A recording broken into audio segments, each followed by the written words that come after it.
Those two good-looking blokes on the television. That one on the left is absolutely stunning. What an extreme version of that. Apart from the big nose, he's not a bad-looking bloke. But anyway. It's got a massive ball bag. Greetings, I'm Chappers. And I'm the captain. And you asked, and we delivered.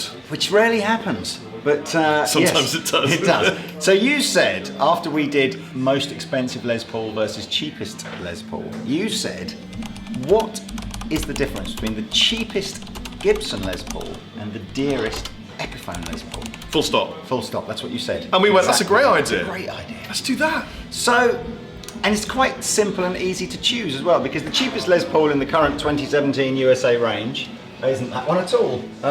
It's this one, which is the Faded Studio T. So it's, you know, pretty plain and simple looking guitar. Made in America though, proper Les Paul, says the right word at the top. 2017 One Cherry Faded T. Yeah, today it's $568, but ignore those things because prices go up and down through the year.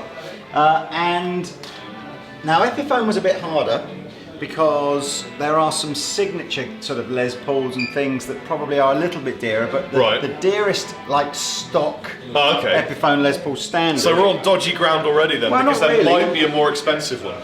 No, I think this is the right choice, and I found it a minute ago. Here we go. It's called the Epiphone Les Paul Tribute Plus. So the Tribute Plus is the one with the American Gibson pickups on it. Right. So it's essentially it's a Les Paul standard. Just like a Les Paul standard. Bar the headstock. Yeah. So we are going to shoot out the Epiphone Les Paul Tribute Plus, $549, including a hard case with American pickups on it, versus the Gibson Les Paul Faded T in Worn Cherry. Obviously these come in other colours, but it's going to be it. So check it out. Dearest Epiphone versus... Immediately, which would you go for? The cheapest Gibson? And I set you up there. You set me up and I completely failed. I'll do it again. Go. Dearest Epiphone versus... cheapest Gibson.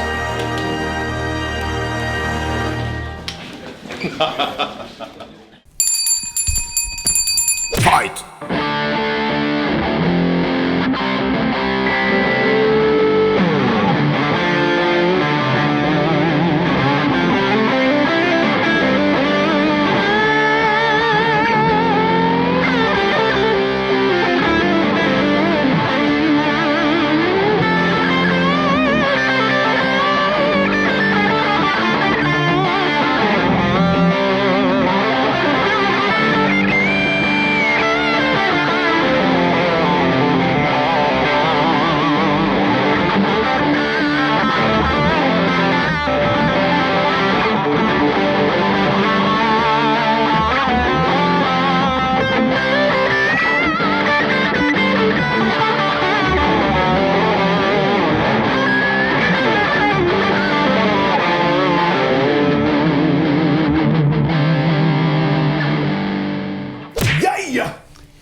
So there you go, a little opening jam for you there. Any particular winner so far? Obviously it's two different amps, two different players. Lee, the winner was declared the second you tried to put the strap on your affordable Gibson and it took you half an hour.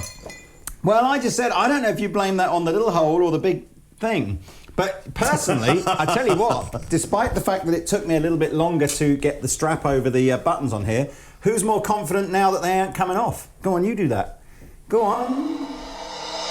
Ah, no, you're bottling out now, aren't you? See? See? It's not coming off. So... Well, your strap is more appropriately coloured, I'll give you that. Yes, I do agree with that. Let's do a showdown of the spec. Let's start with the spec, yes. Yeah. So, what have you got? Let's start at this... No, actually, let's start body construction. Is that because you're going to lose if you start at the top? Well, so body construction... There, apart from the fact that Gibson and Epiphone will clearly be shopping with different timber merchants, therein is the sort of end of the differences. They both are made of mahogany, they both have a maple cap, they both have mahogany necks with a rosewood fretboard, and therefore, in terms of body materials, I guess there probably isn't a clear winner. Other than, I suspect, and I don't have any... You know, one would suspect that Gibson probably has a slightly bigger budget to perhaps shop with Is it fair to say that that doesn't look like a maple cap? It's a very plain maple cap. It's not a flamed maple cap. Yeah. Whereas this definitely looks like a maple cap. That is achieved, I believe, and shoot me down if I'm wrong, Epiphone, but I believe despite the fact that that is a maple cap on that guitar, there is a veneer laid over the top of it to make it look way flashier than it actually is. So I think the first thing that you notice in terms of the feel is this is a polyurethane lacquer and this is a nitro lacquer. So look, do you know what? This isn't about hoping that my guitar wins and your guitar, because this isn't, I'm going to play this one and you're going to play this one and it's not. But let's just do a, Okay, so yeah, slightly, So if you feel the neck on the back of that one, which one feels kind of a little bit more played in? Well, this one feels better. Yeah, so that's not really, nitrocellulose has that very thin, almost like you're in touch with the wood kind of feel to it, doesn't it? And polyurethane has that encapsulated... It's an extra couple of mil all over the guitar, isn't it, really? Sort of, feels more plasticky, doesn't it? I mean, some people really like that feel. I don't. Yeah, I'm in the don't camp. Yeah. Not don't like it, but don't like it as much. Yes. I prefer the thinner lacquer nitro kind of feel.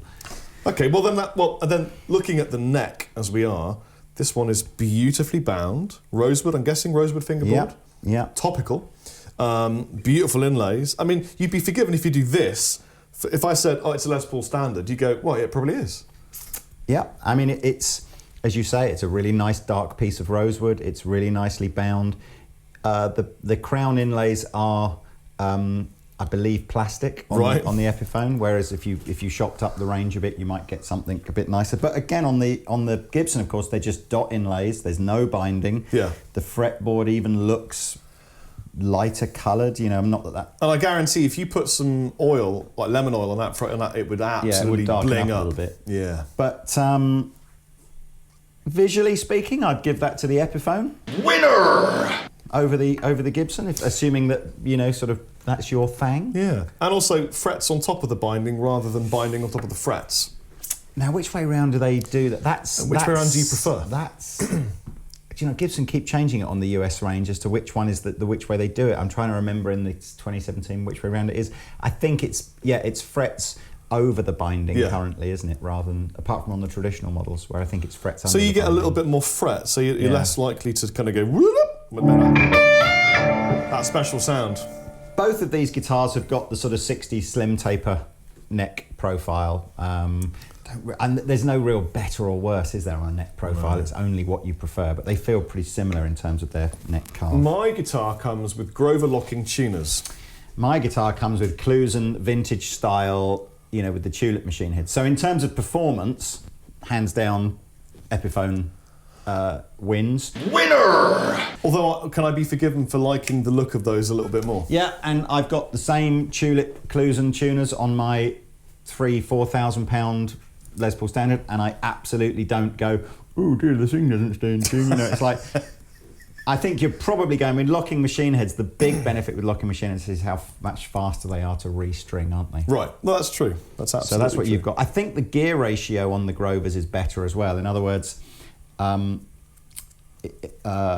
more turns means the string winds slower, if you like, so it's more accurate. So yours is, what, 18-1 ratio? Yours are 18-1. I don't know what the Clusen Now, on the back of your headstock, what does it read?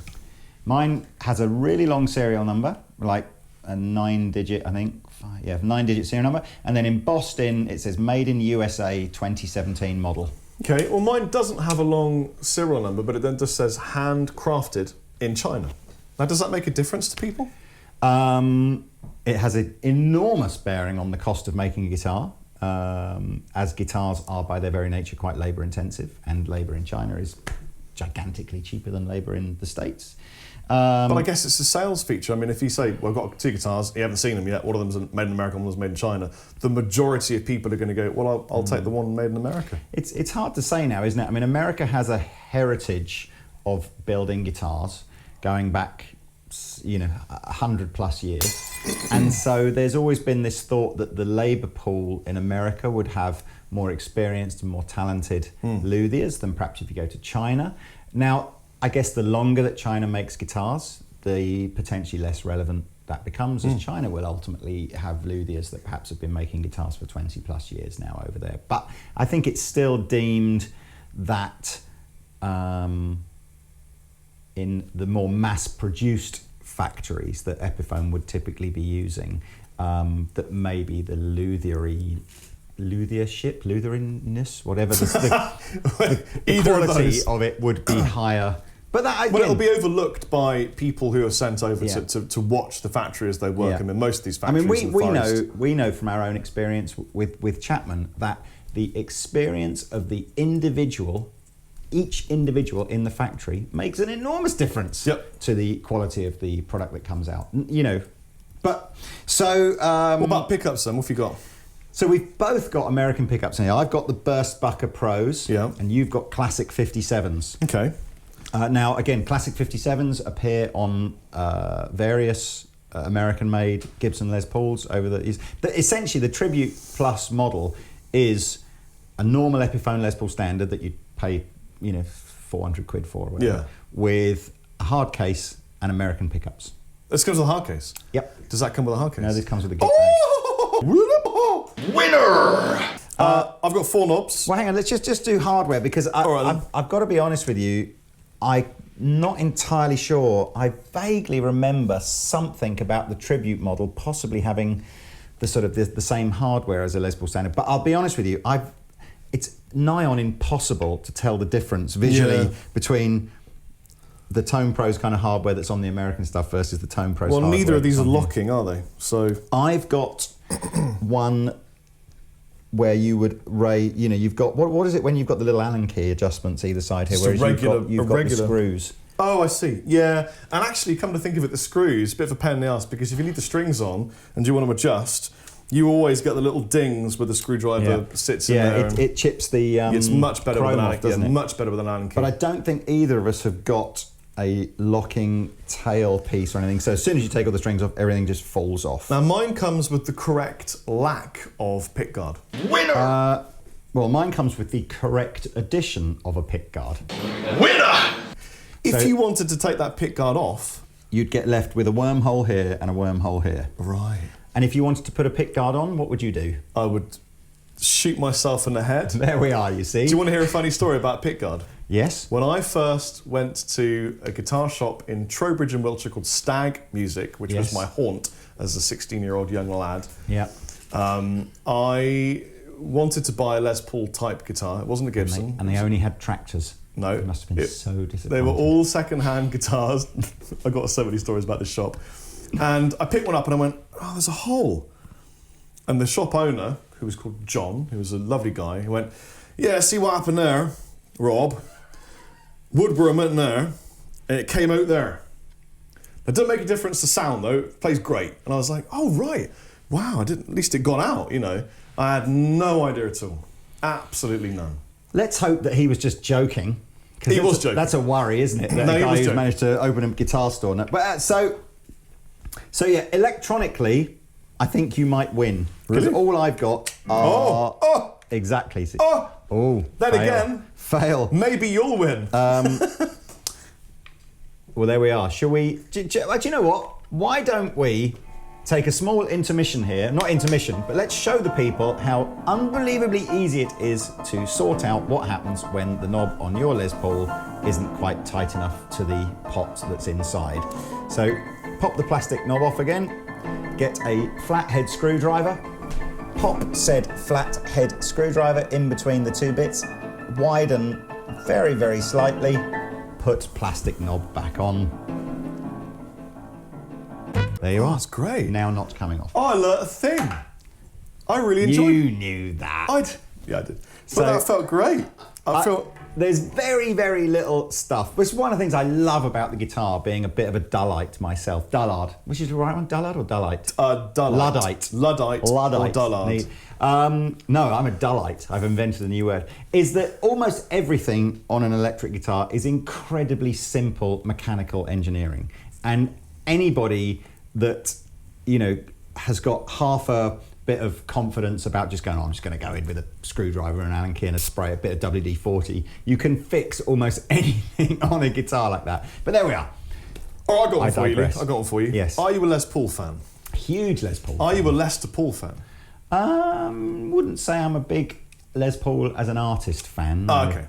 Because I am. Right. Les and Mary. I actually watched all of their TV series back to back just to watch his chops because I was a bit of a Les Paul and Mary Ford fan. Yeah. And I found out, and I didn't realise this until literally a couple of weeks ago, that Les Paul was approached by Gibson to play Gibson guitars, but he was an Epiphone guy. And he and Mary were playing Epiphone for years and years and years and years and years. And Ted McCarthy actually spent a long time trying to convince Les that they should play Gibson rather than Epiphone.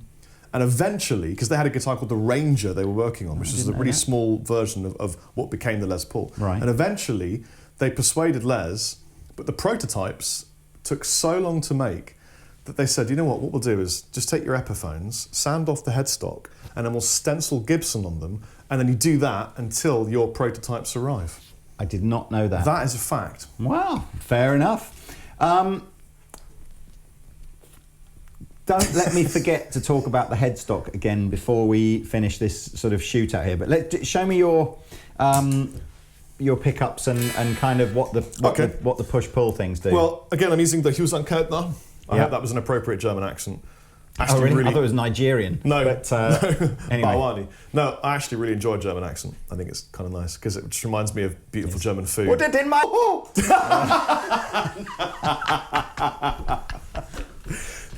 That was a sexual reference, not a racist reference, just in case you're concerned. I was going to say, it reminds me of all the wonderful beer we get in, the Schlangerlen,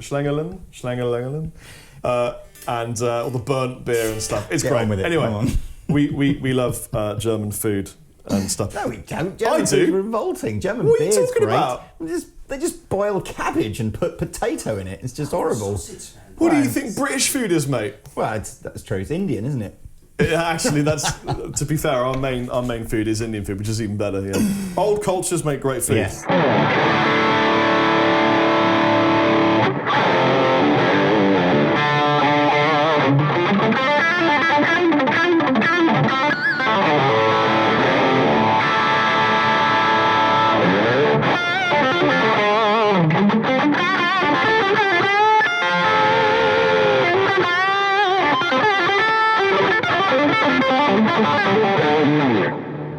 Well, let me just tune this disgusting sounding guitar up.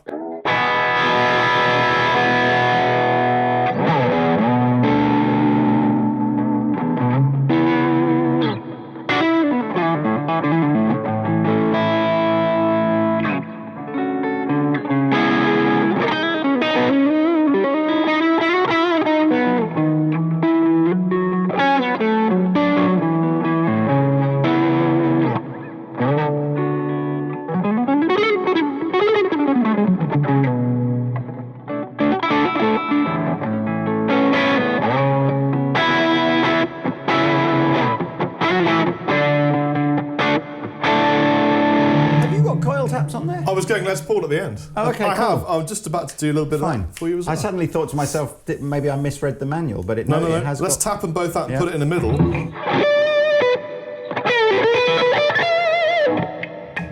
As opposed to...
brilliant. Sounds absolutely great. You know what? You forget you're playing an Epiphone. Of course, without a doubt. Without a shadow of a doubt. Again,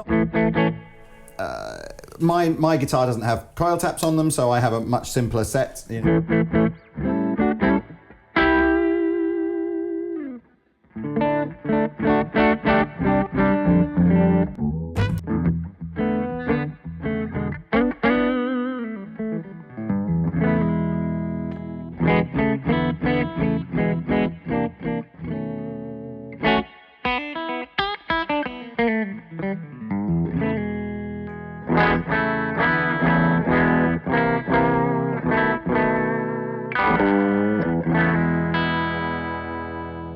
There's something about the sound of a Les Paul, you know, that's with no gain, no pedals, no nothing. I just like it. And on my Les Paul, I regularly kind of just take a little bit of the tone down sometimes, just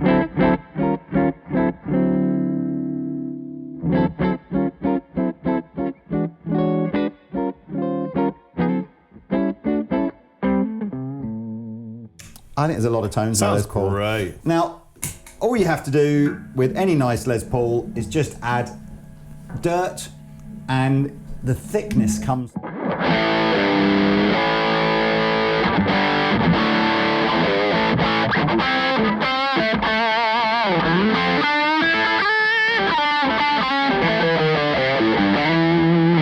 And the weird thing is, I've played, like, you know, bolt-on neck, Ibanez type Super Strat guitars with the same pickups on them that you get on a Les Paul, and they never have that kind of grunt to them, you know.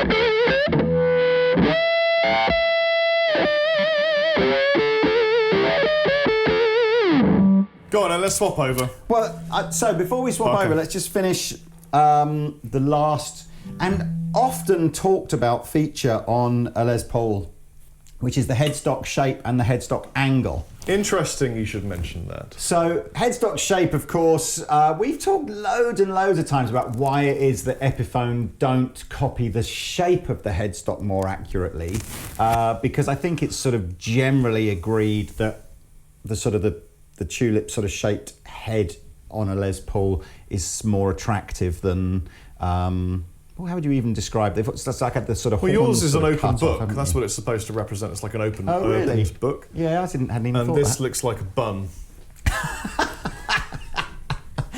So, but the interesting thing is the angle of the headstock on a Les Paul is angled back, I believe, 17 degrees, I think it is, from if you'd carried sort of straight up like that. And that's to get the strings to go over the nut at a certain angle for tension and tuning and all that kind of stuff. And it has been a constant source of debate amongst guitarists as to, does that angle of the headstock mean that you're far more likely to snap the headstock off of your Les Paul in the event that it falls over kind of like that and lands on this bit? And does the break angle of the neck cause tuning issues where it almost, you know, where the strings get stuck in the nut? And the Epiphone headstock is angled back at a lesser angle. I think it's 14 degrees on this one. Right. And I guess the debate is, well, do we see any less headstocks broken on Epiphone guitars than we do on Gibson guitars? Do you? Because you're the guy with the answer to this. Yeah, I would have to probably defer to my guitar technician. I mean, I guess the question is, the things that I do want to say is, do I think that we blow the snapped headstock thing on a Gibson Les Paul problem out of all proportion? Well, how many do you see in a year? Okay, so bear in mind that we will sell in an average year somewhere in the region of probably 1,500 to 2,000 Gibson guitars. To me. And then... No, not to you, to just everybody. And we probably see a broken headstock in our guitar department, in our guitar workshop, every other week. Oh, right. We had a little technical issue. A light went off. The God dimmed the world, and so we just restarted again. So headstocks. So yeah, I was saying that, you know, that we saw a broken Gibson headstock probably every other week in our service department, but relative to the amount of Les Pauls we sell, it's a tiny percentage. Right. And then you said, you know, and do we see any Epiphone neck breaks? And it's kind of like, we do, you know, and we see neck breaks on kind of all sorts of guitars where the headstock is angled backwards. You don't see it on Fender though, do you? I don't think I've ever seen a neck break actually on a Fender, no. Unless it's been involved in a you know, like something an accident really, with a like chainsaw. Well, like a car, your car's run over it or something like that. I think people just need to be more responsible with their guitars. Well, I do. Half of me kind of thinks, look, criticising a guitar for breaking if you drop it is like, it's always been a bit unfair in my mind. It's like, don't drop it. There is an element that says, you know, if a guitar with an angled back headstock is in the wrong case, a badly fitted case or something like that, it is, you know, it's possible again for the guitar to get quite a whack even inside the case. But, you know, are Epiphones, and do you know what, I'm trying to think to myself now, have I ever seen a Paul Reed Smith with a busted headstock? Nah. I'll tell you what it is. It's people leaving guitars against the wall and it slides and it hits the floor and breaks. That's what it is. 1,000,000%. So I would probably concede that there are more Gibsons out there with headstock problems than other brands, but it's a tiny percentage, and it's probably just because there are so many hundreds of thousands of Les Pauls out there that it feels like, and I guess lots of famous artists have probably got a story about a Les Paul breaking its headstock on tour because it fell over in the But I suppose if we talk about the tuning issue, are Epiphones sort of famous for having less tuning issues than Gibsons? I would go, no, not really. I mean, I think if you have a Les Paul, you kind of accept that the G string is the string that you're going to be fairly frequently going, oh, I'll just give that a little tweaky like that. But again, write the classic meme now of, you know, did you ever see Jimmy Page or Paul Kossoff or all those other famous Les Paul users, you know, going, it's like, I gave up trying to write that incredible solo because, you know, my G string wouldn't stay in tune. And my pedal wasn't true bypass. Yeah, they just got on with it. But all right then, can we swap these? So there we are. So let's swap these.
Well, that's a great feeling and sounding guitar.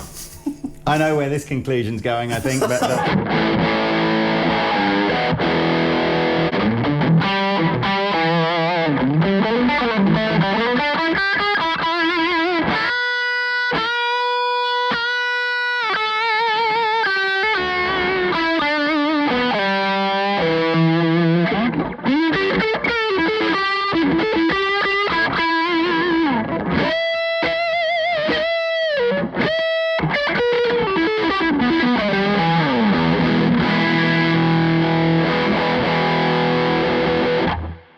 Do you know what? The engine of a guitar is the woods that sustain the vibration to give breath to the pickups. And the second I played this guitar, it had more of an engine. The way it's constructed, whatever that is, the choice of materials gives life to the sound and makes it work. It's more effective of an instrument. it's probably not the decision that the people wanted to hear, particularly the people who champion Epiphone. No, or what I wanted to hear either. But I think, you know, I'm going to go, yes, visually, you get more bang for your buck on Epiphone than you do on the Gibson when the price is the same, you know, the nicer inlays. You get potentially an upgrade in hardware, you get better quality machine heads, you've got the coil taps on the electrics, you know, you can get American pickups and still have change, you've got the hard case, you know, so there are so many elements where the Epiphone stacks up. But so this is about guitar. If you literally just went, which one feels better? Which one seems to have more about it? I think a lot of it's the lacquer, you know. I tell you, it's allowing it to you just feel it more in the neck when you play a note. Have you noticed that? If you just play, you just feel the note more in the neck. It's just giving me life. Yeah, I mean, I know that you know, people will the scientific guys out there will be going nuts that we're making such a big deal about the fact that, you know, nitrocellulose lacquer versus a polyurethane lacquer. I don't care. But it's about how it feels. You can just feel.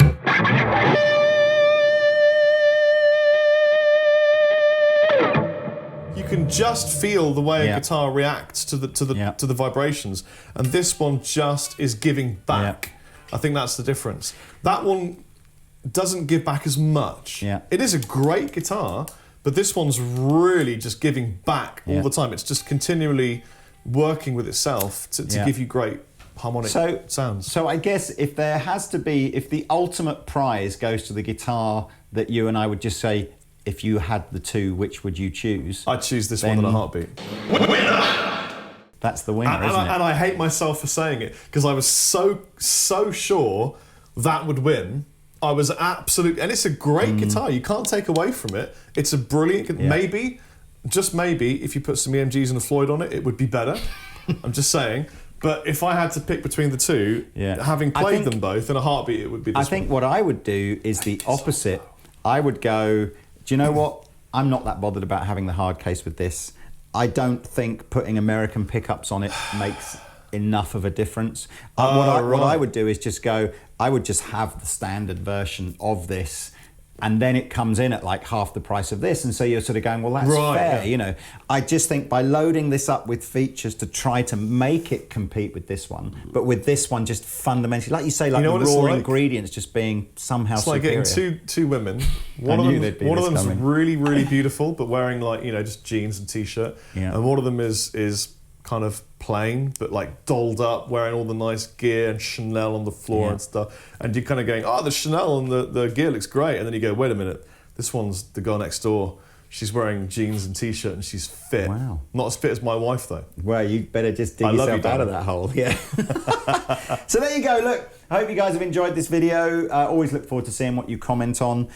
If you've not already seen it, there's a fun challenge video we did recently as well, which is where we just take the most expensive Les Paul versus the cheapest Les Paul that we could find. It's had 400,000 views in a week. It's gone mad. Yes. So that's where we compare like a £7,000 Les Paul to like a £150 Les Paul. This is kind of the opposite of that. Yeah, and if you've got any more kind of BuzzFeedy kind of sort of interesting concepts for videos, let us know, especially if it's like, you know, us eating £1,000 pizza versus £10 pizza. I'd love to do that, you know.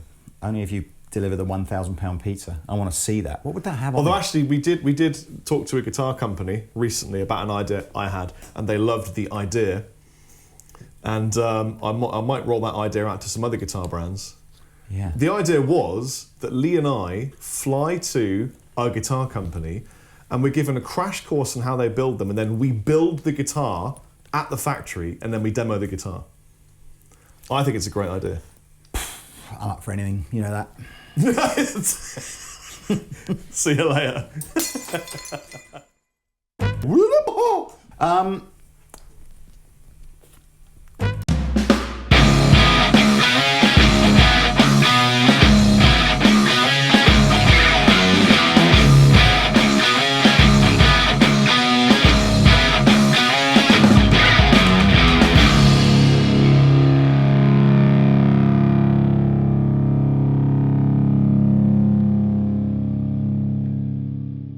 This is Rory from the UK. Tell me about Rory. So he edits videos. Rory's awesome. Yeah!